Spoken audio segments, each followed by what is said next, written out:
But besides it and all that safety with snags and old burn scars, so you've got to go wider and be able to not get people hurt.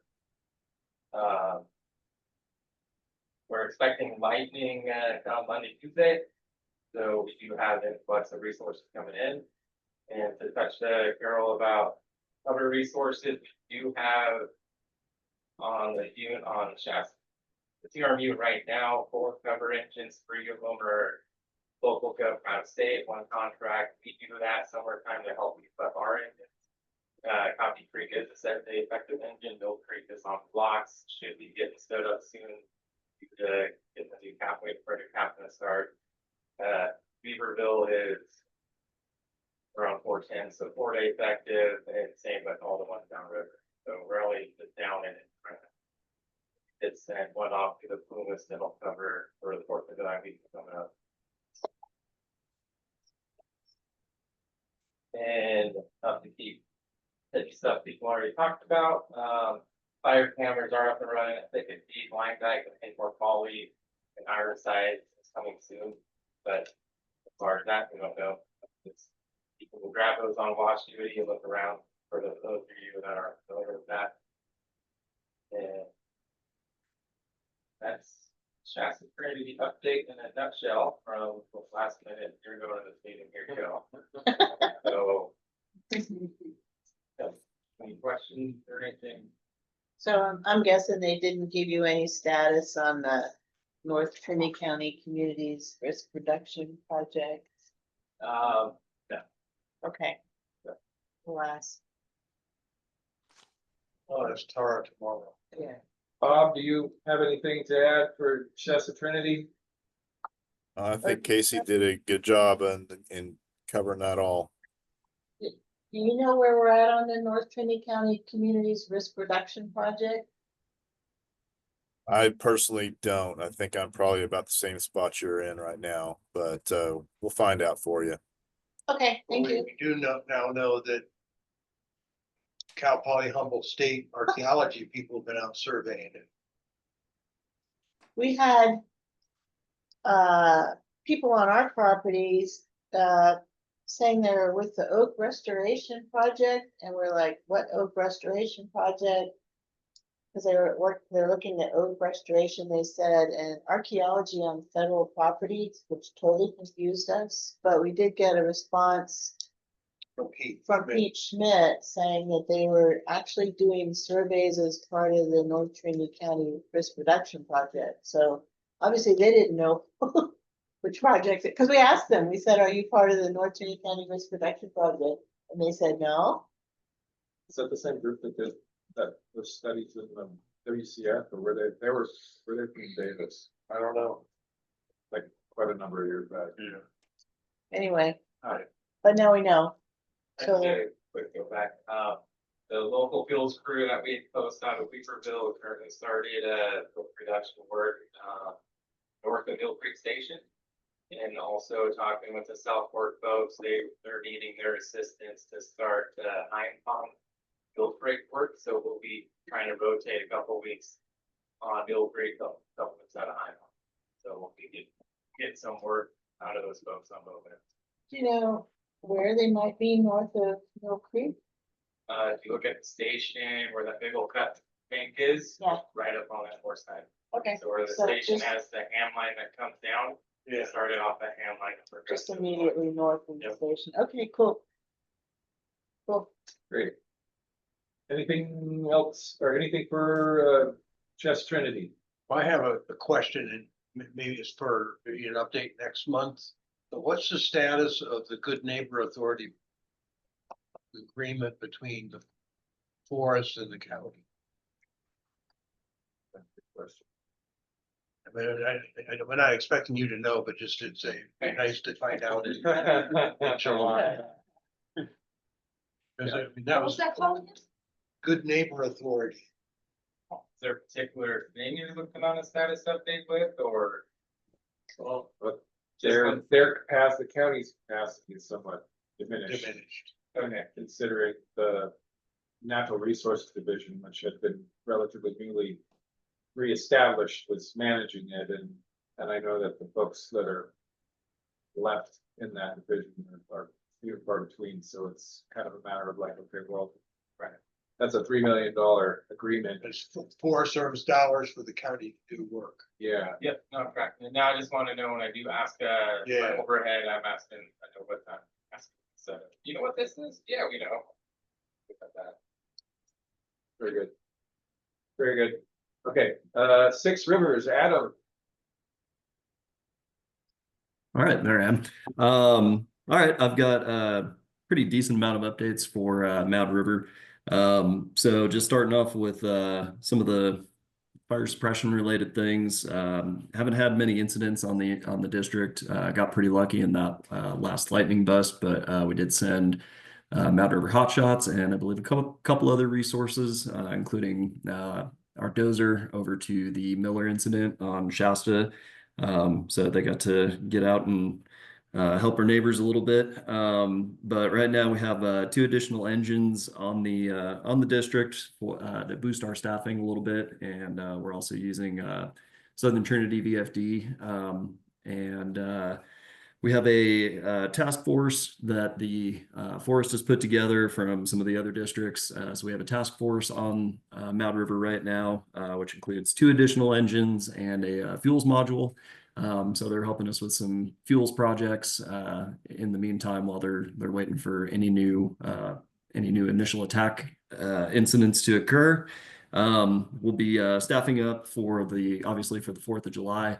And assuming Highway 36 opens up from the coast, then obviously there's going to be an influx of people to Ruth. So we're hoping that everything goes well for the 4th, but it's always a possibility. So we do have some extra resources on the district. Moving into the fuels and some of our projects.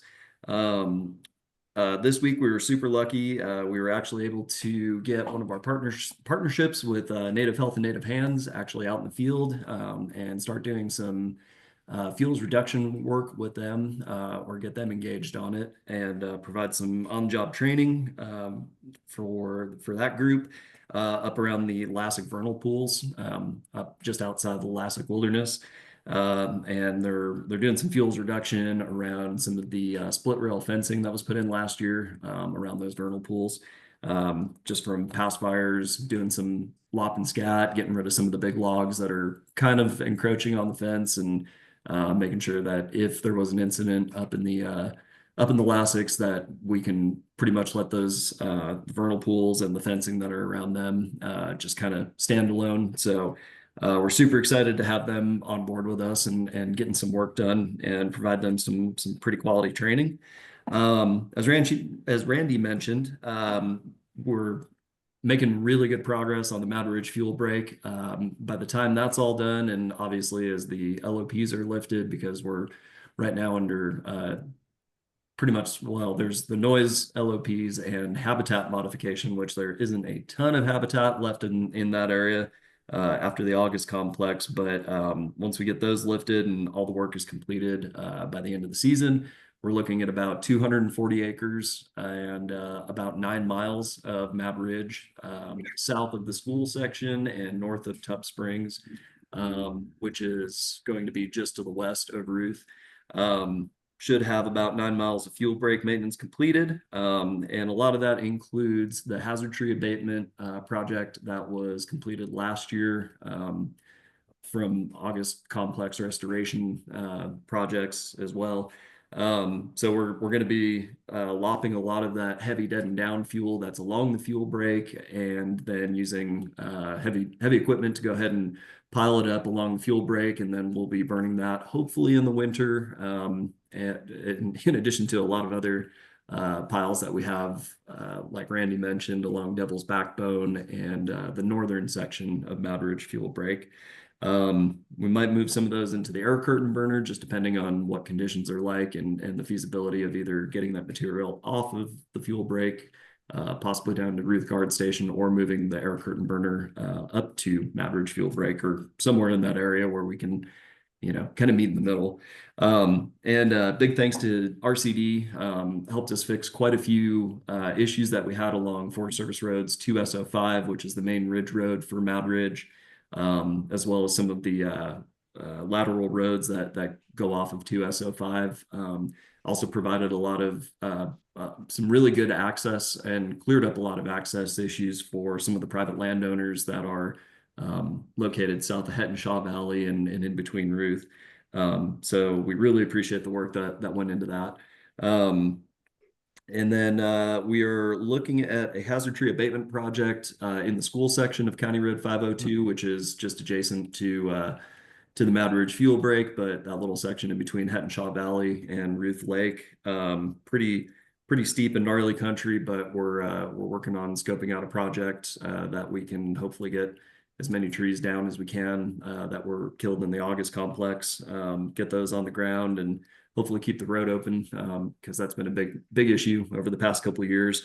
So we're looking at doing that, and depending on how funding works out and all that good stuff, we're hoping to expand that to some other Trinity County roads down towards Xenia Guard Station and the community of Xenia, and hopefully a little bit further, but we'll at least, we're looking at school section really hard and hopefully getting that implemented.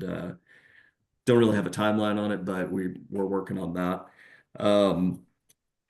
South Fork Veg Management Project, as it was mentioned, we're all the specialists, myself included, we're working on a lot of our specialist reports and trying to get that all ready so we can get the EA ready for that, and lining out a lot of the work that's going to be completed in there, the timber component as well as the fuels management component.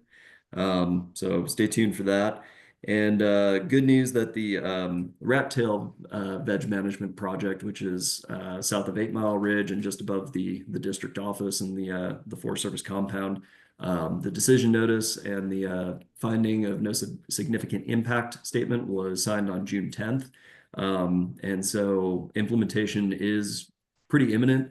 I'm working on some fuels unit layouts, as well as working with PG&E to mitigate some concerns along the pipeline that runs across the ridge, so that we can get started up in there and start getting some of the fuels reduced up there, and hopefully burning some of that, just depending on when implementation actually occurs, start getting some of that stuff burned and fuels reduced above the district office and Highway 36 and the community near Dinsmore.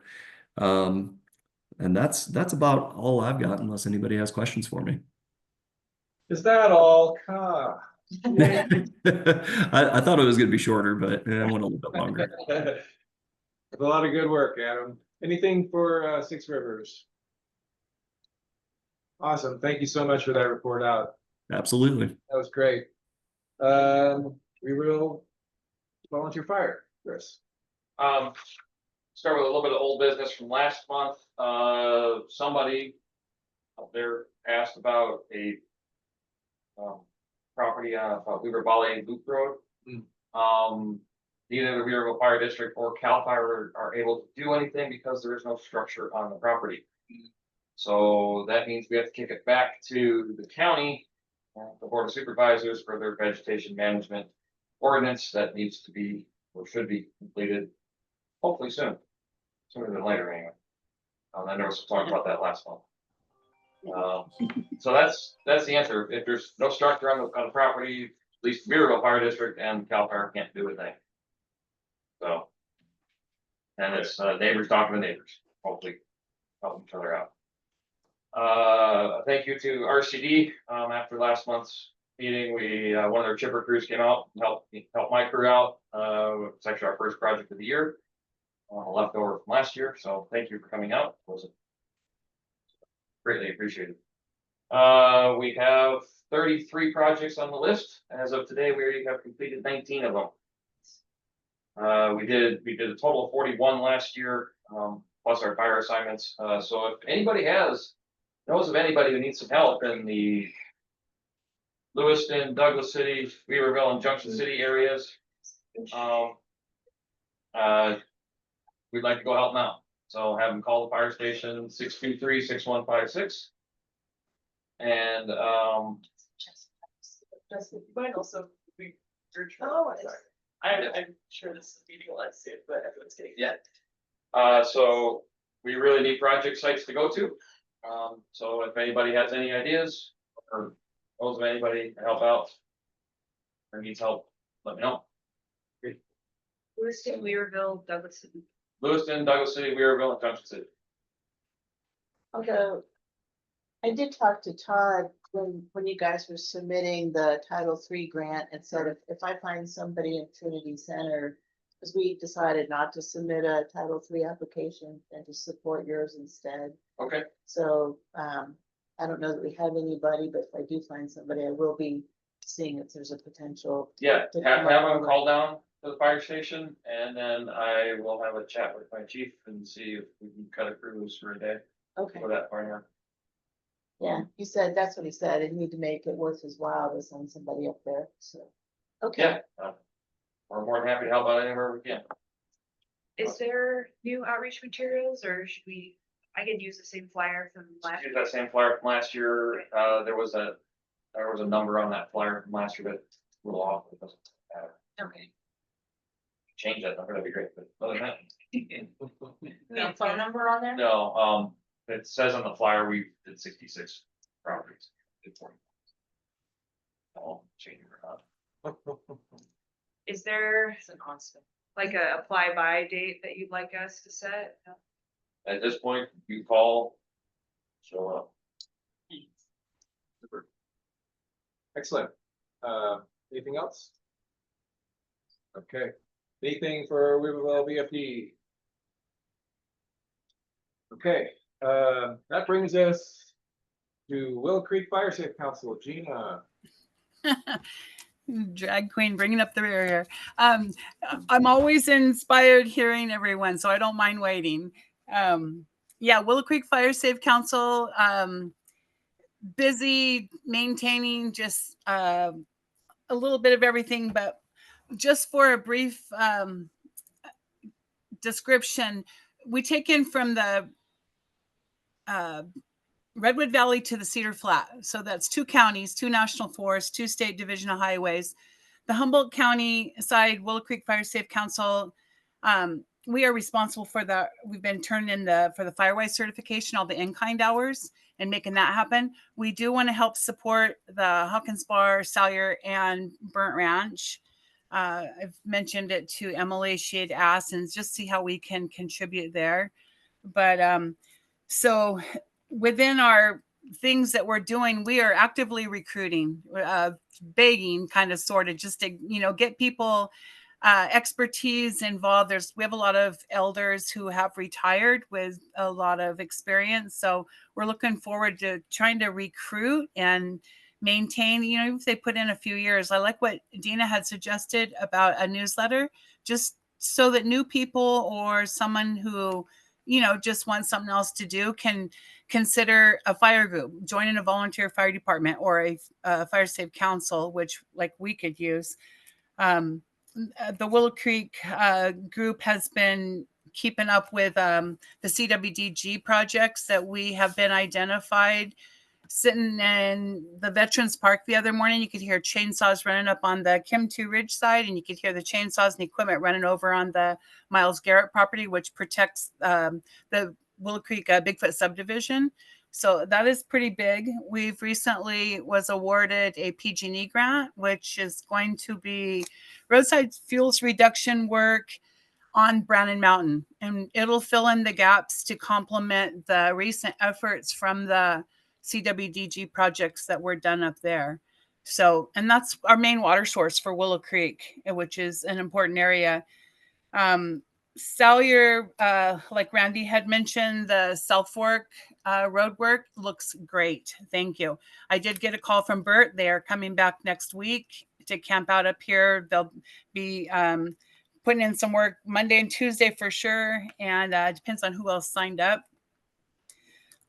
So that's all within our little bit of an area. We've got fundraising going on. Local Pizza Factory donates 20% on a set day that we have, which is pretty easy to do. It's like people eat and we collect 20%. Bigfoot Day is coming up. That's a big one, July 12th. It's we're just going to have an information booth. We might go through the parade. and sell hot dogs and snow cones this year. Theme is mystical creatures. So if anybody wants of the forest, anybody wants to come down and join us for that day, the Chamber of Commerce has been advertising pretty good. There's a pretty good turnout. So that's just something happening in Willow Creek in case you want to do something. Again, we're recruiting and looking for volunteers. And I thank everyone for the inspiration. Looking forward to getting more in-kind, home inspection, different things for the certification. That seems like that's our Firewise. It just seems like what everybody's looking forward to. And appreciating the efforts from everyone, inspiring. And I know who I'm voting for on the nomination. I won't say it right now, but anyway. Not me, it's somebody else here. And then, and then Miles leaving us. He was a pretty good connection. All of you guys have been. I'm watching him come up through the ranks. And so I guess I'll step into the ambassador program when he did come on South Fork for some invasive weed pulling. We pulled some Scotch broom. We chimed in kind of in the same time frame that Willow Creek Fire Safe Council was pulling a lot of Scotch broom down around Kim too. We've got an area we're going to target and continue to target the 6 acres down there. It's high use. That Scotch broom is everywhere. It is. I feel like as a council, maybe we could get a policy change going on either through the county roads, the state highway, just at least an awareness. It is everywhere. It's bad. As you guys know, I know Trinity Village was pulling it. So that's just one of our kind of ideas that we're trying to contribute with the fuels reduction, other than keeping grant monies and projects going on. Homeowners insurance still seems to be a hot topic, how we can help. And we've kind of kicked around a possible newsletter too. So I don't know. I mean, I just like what Trinity County has to offer. You go into it, it has some information, all the opportunities to click on, join the Zoom and past meetings and that kind of stuff. So I want to thank you all for your time. And that's it. Unless there's questions. Awesome, Gina. Yeah. That's fantastic. Anything for Gina and the Willow Creek Fire Safe Council? Yeah. Do you know what day was the Bigfoot days that you were talking about? July 12th. Okay. Well. Mm-hmm. I also wanted to ask, sort of super specific, but I've reached out to Karen as a contact with the Sawyer Heights Water District. I know that was a discussion point at a recent group meeting about the work happening in the greater Willow Creek area. If you know anyone else I can be in contact with to try to get treatment and some, at least some forest health recovery on the Sawyer Heights property that was burned in 22, I would love to reach out and coordinate. Yeah, I can do that. Thank you so much. I'll You're help too. This is Dina. I'll help too. Excellent. All right, before we wrap, I did want to note that Stacy Erickson from South County had, though she's new, had put into before she hopped off, had mentioned starting to installing fencing, hoping to help house animals from fires, which is, it's a big, there's a lot of animals down in South County, so that's awesome to see too. Future discussion items. Anything specific that we haven't already discussed? The neighbor agreement and sirens. Okay. When you say sirens, are they like community mounted sirens, like on power poles type thing, or okay, different than the mobile sirens on the fire trucks? Yeah, so Okay. So OES installed one at our fire department, but they keep telling us it's not operational yet. Is yours operational? I haven't heard it yet. So anyway, it was supposed to be working before fire season, because that's the whole purpose of it, is to let people know that some imminent danger and they should get further information about where to evacuate to. Yeah. Good. Kenneth, I see your hand up. Yes, I just wanted to mention something about Scotch broom. When I went north, I left Trinity County going up along Lewiston Lake, and that along that road, there's a lot of Scotch broom, and on the east side of Lewiston Lake, there's a ton of Scotch broom. I kind of think that we've lost the eradication effort on Scotch broom. I noticed it when I was going up to, there was more along Highway 3 up, actually in your guys' neck of the woods than Yeah. I've ever seen before. Yeah, Caltrans replaced one culvert, at Estrelita. And since then, it's gone all the way down to Mule Creek and then it's gone north. Yeah, so it's all, Every time they do their little. every time they do the ditch cleaning, they spread the Smooth the seed first. Scotch brew everywhere up and down Highway 3. Are they also deliberately planting it, or is it just kind of accidental? Okay. Basic. Okay. I did hear that I think, was it last month? Wasn't there an effort that the Forest Service put on in Fairview? That area along Trinity When they down cleaned Boulevard, up- like, Well, when they cleaned up around the marina, they took out, I don't know how many dump loads of Scotch. yeah. We burnt that over the spring and it was a large pile. We had to get a Kubota to keep pumping it in, to burn and all that, so. But that's just dropping the bucket, but.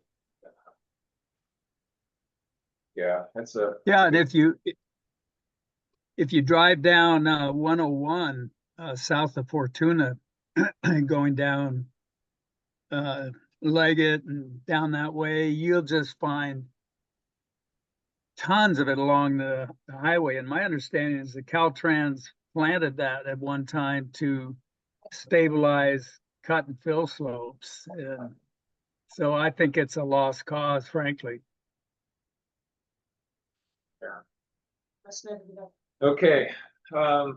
Well, unless there's any other future discussion items, I think next meeting is July 24th, 2025. Last meeting in the month.